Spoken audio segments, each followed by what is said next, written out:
Assalamualaikum warahmatullahi wabarakatuh. Perkenalkan, saya Zamir bin Baila dengan NIM 20211880053. Di sini saya akan menjawab soal AIK nomor 1, yakni tentang bagaimana pengertian dari akidah Islam baik dari bahasa maupun istilah. Akidah Islam berasal dari bahasa aqada yang qadu akidatan, artinya kepercayaan atau keyakinan. Sedangkan pengertian akidah Islam menurut istilah adalah sesuatu yang dipercayai atau dan diyakini kebenarannya oleh hati manusia sesuai dengan ajaran Islam dengan berpedoman kepada Al-Quran dan Hadis. Yang kedua, saya akan menjelaskan bagaimana prinsip-prinsip akidah Islam dan dalil tentang akidah Islam. Yang pertama, prinsipnya akidah Islam sebagai sesuatu yang diwahyukan oleh Allah. Akidah Islam itu bersumber dari wahyu Allah yang diturunkan melalui malaikat Jibril kepada Rasulullah untuk diajarkan kepada umatnya dan terpelihara kemurniannya sampai hari akhir zaman. Akidah Islam bukanlah rekayasa perasaan atau pemikiran Nabi Muhammad sendiri, akan tetapi merupakan pengajaran langsung dari Allah sebagaimana yang disebut dalam Quran surat An-Najm ayat 3-4 yang berbunyi A'udzu billahi minasyaitonir rajim. Bismillahirrahmanirrahim. Wa ma yantiqu 'anil hawa. Dan tidaklah yang diucapkan itu Al-Qur'an ringannya.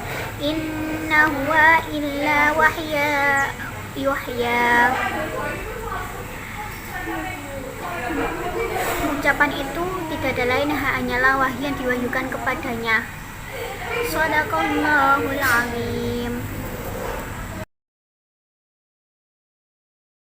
Assalamualaikum warahmatullahi wabarakatuh. Halo, perkenalkan saya Nurizky Hasanah dengan NIM 2021188055. Di sini saya akan menjawab soal UTS AIK terkait dengan akidah yang murni dan juga konsekuensinya. Akidah sebagai sebuah keyakinan dengan hakikat yang nyata dan tidak menerima keraguan dan juga bantahan. Apabila kepercayaan terhadap hakikat sesuatu itu masih ada unsur keraguan ataupun kebimbangan, maka tidak disebut dengan akidah. Jadi, akidah itu harus kuat dan tidak ada kelemahan untuk membuka celah dan membantahnya. Adapun konsekuensi dalam kehidupan manusia yang normal tidak akan melakukan sesuatu yang bertentangan dengan keyakinannya apabila keyakinannya yang didasari dengan dalil-dalil yang qaid. Karena itu, sudah semestinya seorang muslim menganut akidah Islam secara benar dan senantiasa berbuat dan bersikap bertindak selaras dengan akidah yang ia yakini itu. Jika tidak, berarti keimanannya dusta belaka, hanya keimanan pura-pura. Keimanan semacam itu tentu tidak ada faedahnya. Jika demikian, apa konsekuensi logis bagi seorang muslim yang menganut akidah Islam secara logis? Tidak lain yakni meyakini akidah Islam sebagai landasan berpikir dan bertindak. Konsekuensinya, seorang muslim harus berpikir dan bertindak islami. Berpikir islami yakni maknanya adalah menilai segala fakta dari sudut pandang yang didasarkan pada akidah Islam. Saya akan menjawab soal AIK nomor 2 bagian B terkait syirik modern dan cara menanggulanginya. Syirik sebagaimana yang telah kita ketahui yakni menyamakan selain Allah dengan Allah dalam hal rububiyah ataupun uluhiyah, atau dengan kata lain yakni menyekutukan Allah. Sedangkan modern adalah masa di mana kita berada saat ini. Dengan berbagai kemajuan di segala bidang, perbuatan syirik tidak hanya terjadi di masa lalu, akan tetapi juga terjadi di masa saat ini. Sebagaimana yang telah dijelaskan oleh Allah Subhanahu wa taala dalam Al-Qur'an surat An-Nisa ayat 116, yakni sesungguhnya Allah tidak akan mengampuni dosa syirik dan Dia mengampuni segala dosa selain syirik itu bagi siapa yang Ia kehendaki. Barang siapa yang mempersekutukan Allah, maka sungguh ia telah berbuat dosa yang sangat besar. Adapun cara untuk menanggulanginya yakni dengan memperdalam keimanan kita kepada Allah, Rasul, dan juga ajaran agama Islam.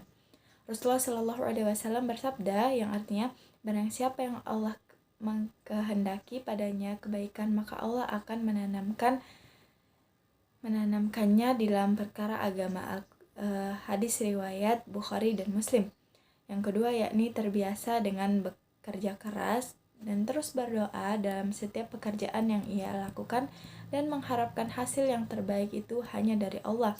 Yang ketiga yakni meyakini bahwa tidak ada kekuatan dan juga kekuasaan yang lebih besar dari Allah. Oleh karena itu, kita selalu dianjurkan untuk mengatakan la haula wala quwata illa billah. Setelah itu, banyak mengingat Allah Subhanahu wa taala dengan perbanyak berzikir dan juga ikhlas dalam melakukan semua amal kebaikan. Sekian dari saya. Wassalamualaikum warahmatullahi wabarakatuh. Assalamualaikum warahmatullahi wabarakatuh. Saya Dinda Putri Anjani dengan NIM 20211880056 dari Program Studi Pendidikan Dokter. Selanjutnya saya akan menjawab pertanyaan nomor 3, yaitu sebagai konsekuensi seseorang berakidah secara benar, maka dia wajib melakukan ibadah sesuai petunjuk Rasulullah SAW. Untuk yang pertama yaitu A. Jelaskan pengertian ibadah menurut Muhammadiyah. Ibadah adalah bertakarub atau mendekatkan diri kepada Allah Subhanahu wa taala dengan cara mentaati perintah-perintahnya, menjauhi semua larangan-larangannya, dan mengamalkan apa yang diizinkannya. Kemudian untuk yang B adalah apa manfaat ibadah bagi kehidupan kita sendiri. Ibadah memiliki manfaat dalam ketenangan jiwa dan kesehatan fisik. Ketenangan jiwa seperti rasa terlindungi dari kecemasan dan kegelisahan pada hati. Untuk gerakan sholat sendiri yang memiliki manfaat-manfaat secara medis. Salah satunya seperti meningkatkan sirkulasi darah sehingga manfaat pada ibadah tersebut baik untuk kesehatan jiwa dan fisik. Baik, sekian dari saya. Wassalamualaikum warahmatullahi wabarakatuh. Assalamualaikum warahmatullahi wabarakatuh. Perkenalkan, nama saya Ayu Kurnia Ramadhani dengan NIM 20211880054. Hari ini saya akan menjawab pertanyaan dari Wasaika nomor 4. Pertanyaan pertama, sering kali terjadi polemik tentang jumlah rakaat dalam salat tarawih di bulan Ramadan antara yang 11 rakaat dan yang 23 rakaat. Bagaimana ketetapan Muhammadiyah dalam masalah tersebut? Jelaskan dengan disertai dalil. Muhammadiyah sendiri memilih mengikuti tata cara yang dilakukan Rasulullah SAW, yakni salat tarawih dengan dua macam pilihan caranya. Yang pertama, pilihan Muhammadiyah menggunakan formasi 4-4-3 berdasarkan hadis riwayat Bukhari dan Muslim dari Ibnu Aisyah radhiyallahu anhu yang berbunyi, Nabi SAW tidak pernah melakukan salat sunnah pada Ramadan dan bulan lainnya lebih dari 11 rakaat. Beliau salat 4 rakaat dan jangan engkau tanya bagaimana bagus dan indahnya. Kemudian beliau salat lagi 4 rakaat dan jangan engkau tanya bagaimana indahnya dan panjangnya. Kemudian beliau salat lagi 3 rakaat atau witir.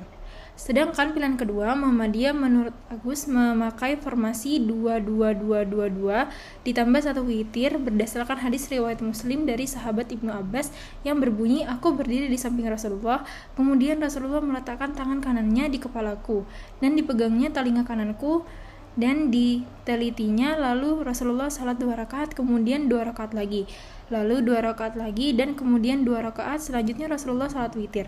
Kemudian Rasulullah tiduran menyamping sampai Bilal menyerukan azan, maka bangunlah Rasulullah dan salat 2 rakaat singkat-singkat, kemudian pergi melaksanakan salat subuh. Lalu pertanyaan kedua, bagaimana pendapat saudara sendiri? Jelaskan secara argumentatif. Menurut saya sendiri, bagaimana cara kita melaksanakan sholat tarawih itu tergantung bagaimana kepercayaan kita. Saya sendiri percaya Muhammadiyah memiliki dalil yang cukup kuat untuk melakukan sholat tarawih dengan versinya sendiri. Kalau saya sendiri memilih untuk mengikuti dengan cara Rasulullah dikarenakan keluarga saya memang sudah menjalankan dengan seperti itu dan saya pikir itu memang bagus. Sekian pendapat dari saya, kurang lebihnya mohon maaf. Wassalamualaikum warahmatullahi wabarakatuh. Assalamualaikum warahmatullahi wabarakatuh. Perkenalkan, nama saya Nabila Sarasafira dengan NIM 20211880057 akan menjawab pertanyaan nomor 5. A. Jelaskan tahayul, khurafat, tamimah, dan kuhana dan berikan contohnya. Tahayul adalah mempercayai adanya hayalan datangnya bala atau musibah yang dibawa oleh makhluk Allah, seperti burung hantu, kucing, dan ular. Contohnya, seseorang akan bernasib sial jika melihat kucing hitam atau burung hantu. Selain itu juga kepercayaan terhadap sesuatu yang dianggap keramat, seperti kuburan atau senjata-senjata yang dianggap ampuh. Kedua, khurafat adalah mempercayai kisah-kisah yang batil, seperti kisah Nyai Roro Kidul yang katanya dapat membuat manfaat dan madorot sehingga harus diberikan sesajen. Padahal, laut adalah makhluk Allah yang tidak dapat membuat manfaat dan madorot. Selain itu, juga kepercayaan terhadap penunggu-penunggu yang ada di sungai atau tempat-tempat angker lainnya, atau kepercayaan terhadap kekuatan yang memancar dari kubur seseorang yang dianggap keramat, dan percaya pada hari naas, bulan naas, dan tahun naas. Yang selanjutnya adalah tamimah, adalah sesuatu yang dikalungkan di leher anak-anak untuk menangkal dan menolak penyakit ain. Jika yang dikalungkan itu berasal dari ayat-ayat Al-Quran, sebagian ulama salaf memberikan keringanan dalam hal ini. Namun, sebagian yang lain tidak memperbolehkannya dan melarangnya. Di antaranya Ibnu Mas'ud. Ada juga benda-benda yang seperti ini digantungkan di dalam rumah, di dalam kereta, di kedai-kedai atau dipakai. Bisa berupa lambang atau logo atau simbol tertentu. Yang terakhir, kuhanah, berkaitan dengan perbintangan yang diyakini dapat mempengaruhi nasib seseorang. Perubahan letak suatu jenis bintang di langit diyakini dapat membawa malapetaka di bumi. Contohnya yaitu seperti ramalan bintang atau zodiak kelahiran. B. Jelaskan bahayanya syirik bagi kehidupan manusia. Yang pertama, menghancurkan seluruh amal. Yang kedua, jika meninggal dalam keadaan syirik, maka tidak akan diampuni oleh Allah Subhanahu wa Ta'ala.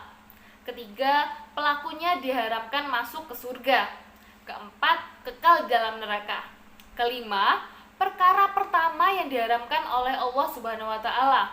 Keenam, sulit menerima kebenaran. Hati orang-orang syirik tertutup untuk menerima kebenaran yang datangnya dari Allah dan Rasul-Nya.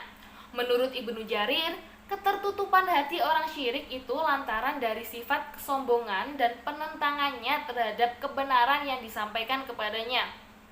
Orang-orang syirik yang mendustakan ayat-ayat Allah diberi peringatan atau tidak sama saja bagi mereka, karena hati mereka telah buta. Yang ketujuh, munculnya perasaan bimbang dan ragu. Menurut Ibnu Abbas, penyakit hati orang syirik adalah perasaan bimbang dan ragu. Kegoncangan batin seperti inilah yang menjadikan mereka merasa gelisah. Hatinya tidak pernah tenang, tidak pernah merasa puas dengan harta dan jabatan yang mereka miliki. Kedelapan, hanya akan memperoleh kesenangan sementara. Kesenangan hidup di dunia yang diperoleh oleh orang-orang musyrik sifatnya sementara. Di akhirat kelak akan mendapatkan siksa yang pedih. Meskipun ketika hidup di dunia mereka dalam keadaan miskin dan sengsara, lebih-lebih jika mereka kaya. Bagi mereka hal itu tetap merupakan keuntungan dan kesenangan karena mereka mengikuti hawa nafsunya. Kesembilan, amalan dan harta yang akan dinafkahkan tidak akan dinilai sebagai pahala. Harta yang mereka nafkahkan akan sia-sia. Apa yang mereka miliki tidak akan dapat digunakan untuk menebus siksa di akhirat kelak. Sekian dari saya. Wassalamualaikum warahmatullahi wabarakatuh.